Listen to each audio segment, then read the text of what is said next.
Hello everyone, কেমন আছো তোমরা সবাই? আশা করি অনেক ভালো আছো।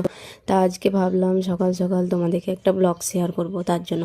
তো এদিকে সকাল সকাল তো আমি ছাদে চলে এসেছি। তো কালকের কিছু ভিজে জামা কাপড় ছিল, তো সেগুলো রোদেই দিয়ে দিলাম।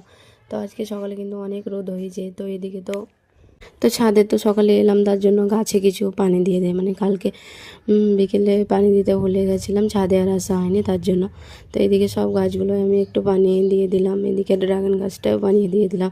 তো এদিকে টমেটো গাছটা আমার এত বড় হয়েছে যে বলে বোঝাতে পারলাম না। এদিকে টমেটোও ধরেছে ছোট ছোট। তো তারপরে আবার নিচে চলে এলাম। তো এদিকে মুখ টুক ধুয়ে নিলাম, ফ্রেশ ট্রেশ হয়ে নিলাম।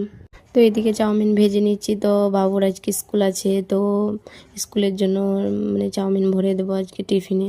তো রোজ রোজ কেক প্যাকেটের জিনিস তো ভালো না, তার জন্য একটু হেলদি খাবার। আর এদিকে সকালের জন্য আলু ভেজেছি না মুড়ি দিন খাওয়ার জন্য। আমার তো সকালে তো মুড়ি না খেয়ে থাকতে পারি না, মুড়ি তো খেতেই হবে। তো অনেকেই বিস্কুট টিস্কুট খেয়ে থাকে, কিন্তু আমরা থাকি। তো টিফিন তো প্যাক করে দিলাম। আর এদিকে দেখো আমার রান্নাঘরের কি অবস্থা। তো আমার রান্নাঘরটা কিন্তু খুব একটা তোমাদের মতো হাই ফাই নয়। তো আমার রান্নাঘরটা কিন্তু নর্ম্যাল। তো এখানে কিন্তু আমি বিভিন্ন ধরনের সুস্বাদু খাবার বানাই। তো বাবুকে কিন্তু স্কুল পাঠিয়ে দেবো, তারপর কিন্তু গুছিয়ে রাখবো। তো এইদিকে বাবু দেখো নিজে নিজে তো সোয়েটার ড্রেস টেস সব কিছু নিজে নিজেই পরে নিল। তো এরপরে কিন্তু স্কুলে যাচ্ছে দেখো। তো এবার আমাকে বাই করে দেবে। তো দেখো বাই করে দিল।